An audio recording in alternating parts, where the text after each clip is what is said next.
साथियों, आज हम जो इस्लाम का नाम का मजहब है उसका पूरी दुनिया में और ख़ास तौर से भारत में जो ये मानसिक और सामाजिक जिहाद चल रहा है उसकी बात करेंगे। साथियों, दुनिया में सैकड़ों सभ्यताएं हैं, सब अपनी इबादत पूजा अर्चना करते हैं। अपनी अलग अलग सभ्यता संस्कृति है, लेकिन शोर शराबा, भीड़ और उत्पात का सहारा कोई नहीं लेता है सिवाय इस्लाम के। साथियों, दिन में 5 बार भोर सुबह से भोंपू लगाकर लोगों को बुलाना शुरू कर देते हैं। अल्लाह और मोहम्मद को ही सबसे महान बताने का राग चालू हो जाता है, और वो भी भोंपू से। इसे ये अजान कहकर अल्लाह के नाम पर चिपका देते हैं। साथियों, अल्लाह ने तो मुसलमानों के लिए कहा था, काफिरों के लिए नहीं। फिर ये काफिरों के कान पूरा दिन क्यों फोड़ते हैं? हिंदू और दूसरे काफिर भी अगर अपने मंदिरों से, अपने गिरजाघरों से, अपने और दूसरे जगहों से जो उनके धार्मिक स्थल हैं, वहाँ से अगर भोंपू लगाकर भोर सुबह से 10 बार अपने ढंग की और अपने तरह की अगर अजान पढ़ने लगें, गोलबंदी करें, पंडित, पुजारी, पादरी, ग्रंथी ये सब भोंपू लगाकर अपने तरह की अजान से लोगों को बुलाएं, वहाँ पर इकट्ठा करें, और फिर उनकी जो भी पूजा पाठ आरती जो भी तरीका होता है वो सब अपना तरीका पूरी करें। और उसके बाद पंडित हो, पुजारी हो, पादरी हो, ग्रंथी हो, उनको मजहबी भाषण दें, उन्हें उकसाएं, उनके अंदर जोश भरें अपने मजहब के फेवर में और दूसरे मजहब के विरोध में। काफिरों अर्थात दूसरे मजहब के खिलाफ उस भीड़ को भड़काएं, तो दुनिया और भारत का मंजर क्या होगा ये आप अच्छी तरह समझ सकते हैं। साथियों, इसी तरह दंगे फसाद फैलते हैं और दुनिया में जगह जगह फैल भी रहे हैं। भारत में भी ऐसा कभी कभी देखा जाता है। साथियों, ये कोई अच्छी और उचित बात नहीं है, लेकिन फिर भी मोहम्मद और अल्लाह का नाम चिपकाकर ये सब होता है।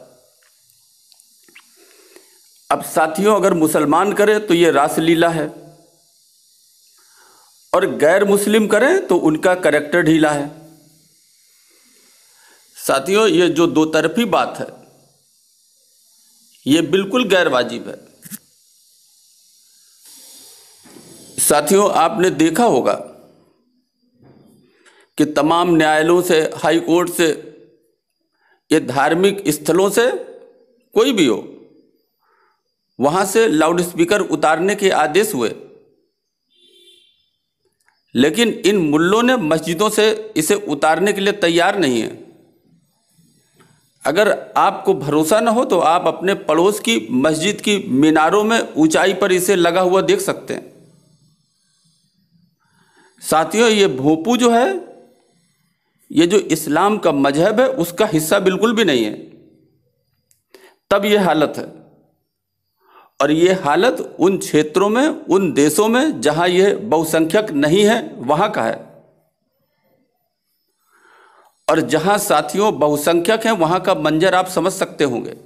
साथियों, समय आ गया है जब इन तमाम तौर तरीकों से, जिससे लोगों की शांति भंग होती है, जिससे ये लोगों की शांति भंग करते हैं, उससे सख्ती से निपटा जाए। अल्लाह और मोहम्मद के नाम पर किसी को, काफिरों को तंग करने का लाइसेंस नहीं मिल जाता। आपने साथियों म्यांमार में देखा होगा, बौद्ध जो है वो अहिंसक हैं, हिंसा को बर्दाश्त नहीं करते, लेकिन जब बकरीद का त्यौहार आता है तो नालियां खून से बह जाती हैं, भर जाती हैं। और जो जानवरों के कटे फटे अंग हैं वो सब कूड़ेदानों में फेंका जाता है। चील, कौवे, ये सब उठा करके इसे लोगों की छतों में, घरों में, आंगन तक पहुंचा देते हैं। पूरा इलाका दुर्गंध से भर जाता है। ऐसा ही म्यांमार में होता रहा और उसका रिजल्ट हुआ कि धीरे धीरे करके इस तरह की आग फैली कि जो रूप है वो आपके सामने है। साथियों, इसे भी चिपकाया गया। अल्लाह, मोहम्मद और इस्लाम के त्योहार के नाम पर इस तरह की गंदगी का वातावरण, और परिणाम आपके सामने। साथियों, इससे सख्ती से निपटा जाए। अल्लाह और मोहम्मद के नाम पर किसी को भी काफिरों के तंग करने का लाइसेंस नहीं मिल जाता। इसे बंद होना चाहिए। भले ही उनकी किताब में कुछ भी लिखा हो, इस किताब में लिखने से किसी की शांति आप भंग नहीं कर सकते जो काफिर है। साथियों, अगर आप ध्यानपूर्वक देखें तो इस्लाम जो है वो एक अरब की रेगिस्तान की कबीलाई सभ्यता है, वो भी 6वीं शताब्दी की, जिसे अल्लाह और मोहम्मद के नाम से लोग जानते हैं, जो अपनी नीतियों से दुनिया भर में जो दूसरी विकसित सभ्यताएं थी उनको निगलता रहा है और आज भी निगल रहा है। साथियों, अगर आप देखें और इस्लाम की सैकड़ों हदीसों को पढ़ें तो इस्लाम की इन हदीसों ने अपने उद्देश्य को दुनिया को अच्छी तरह बताया, चिल्ला चिल्ला कर बताया, और यहीं से काफिरों को मिटाया भी, इतिहास में करके भी दिखाया। आज भी दिखाते हैं, लेकिन कुछ अलग ढंग से। लेकिन अगर आप ही न समझें तो फिर उनकी क्या गलती है। साथियों, पूरी दुनिया में पिछले 14 सालों में जो 14 शताब्दी बीत गई, इनमें आतंक का पर्यायवाची रहा है इस्लाम। और मुल्ले कहते हैं कि ये प्यार का, भाईचारे का मजहब है। साथियों, अगर आप इतिहास उठाकर देखें तो या तो पूरा का पूरा इतिहास झूठा है, अथवा आप ये कह सकते हैं कि ये जो मुल्ले जो हैं ये काफिरों को बरगला रहे हैं। साथियों, भाईचारे की भारत में बात होती है, गंगा जमुनी तहजीब की बात होती है, लेकिन ये भाईचारा तब होगा और होगी गंगा जमुनी तहजीब जिस दिन भारत में कॉमन सिविल कोड लागू होगा। यही नहीं, जनसंख्या नियंत्रण कानून भी लागू होगा, और साथ ही ये जो मुसलमानों का झूठा अल्पसंख्यक दर्जा दिया गया है ये समाप्त होगा। साथियों, ये कहाँ के अल्पसंख्यक हैं? अगर पूरी दुनिया की बात करें तो ये पूरी दुनिया में दूसरी सबसे बड़ी आबादी है, और अगर भारत की बात करें तो ये भारत की भी हिंदुओं के बाद दूसरी सबसे बड़ी आबादी है। साथियों, अगर राष्ट्र संघ की बात करें तो वहां भी संख्या बल के आधार पर जो अल्प हैं उन्हें संरक्षण देने की बात की गई है। लेकिन भारत में यह राजनीति ही है कि बिना अल्पसंख्यक की परिभाषा जो संख्या के आधार पर तय होनी चाहिए, केवल धर्म के नाम पर इन्हें भारत में अल्पसंख्यक लिख दिया गया, यानी इनकी संख्या अल्प है। ये साथियों, ये और कुछ नहीं, ये राजनीति का फंदा है जो बहुसंख्यकों के गर्दनों पे कसा गया है। साथियों, इन विदेशी जो मुगल लुटेरे थे जो यहां पर आए, तैमूर से शुरू हुआ और बाबर तक आता है। साथियों, ये भारतीय नहीं है, न ये भारतीय थे, ये तो साथियों बाहर से आए, ये लुटेरे थे इन्होंने आकर के हमारे देश को लूटा, भारत को लूटा। इनके परिवार में शासक बनते रहे। ये बिल्कुल ठीक उसी तरह से जैसे अंग्रेज आए भारत में। लेकिन साथियों, कहते हैं कि शक्ति को कभी न कभी शक्ति से टक्कर होती है और उससे सामना होता है। और जब भारत में अंग्रेज आए तो उन्होंने ये जो विदेशी लुटेरे थे इनका सफाया करना शुरू कर दिया। एक तरफ साथियों इन मुगल लुटेरों को हिंदुओं का सामना करना पड़ रहा था और दूसरी तरफ अंग्रेजों ने इन्हें अपना निशाना बनाया। और जब दोनों तरफ से इन लुटेरों पर दबाव पड़ा तो इन लुटेरों का भारत से अंत हो गया। और साथियों, इसके बाद यहाँ का अंग्रेजी शासन रहा। लेकिन साथियों, आपने देखा होगा कि पूरी दुनिया में अंग्रेजों ने सभी जगह जहाँ जहाँ उनकी कॉलोनी थी उन्होंने अपनी कॉलोनी खाली कर दी और जो मूल बासिंदे थे उनको ही, जो लुटेरों से उन्होंने राज्य छीना, उन्हें फिर वापस कर दिया और इसी तरह से भारत को स्वतंत्र कर दिया। लेकिन साथियों, इन लुटेरों की औलादें जिन्ना जैसी इन्होंने फिर बंटवारे में एक हिस्सा बांट लिया और पाकिस्तान का निर्माण हुआ। साथियों, अक्सर बात होती है सीएए की और इसका हमारे देश का मुसलमान ही विरोध करता है और कहता है कि अफगानिस्तान और पाकिस्तान, बांग्लादेश जो पहले पाकिस्तान था, वहां से जो लोग भारत में आए हैं उन्हें भारत की नागरिकता मिलनी चाहिए। इसमें धर्म के आधार पर मुसलमानों को बाहर क्यों किया गया? साथियों, जब इनके मुंह से ये बात सुनते हैं तो बिल्कुल हंसी आती है और एक मजाक जैसा लगता है और ज़्यादातर इसमें दाढ़ी वाले मुल्ले ही बोलते हैं। साथियों, अगर आप इतिहास पढ़ें तो धर्म के आधार पर इस हिस्से को काट करके अफगानिस्तान बना लिया। आप कह सकते हैं कि बंटवारे में अपना खेत ले गए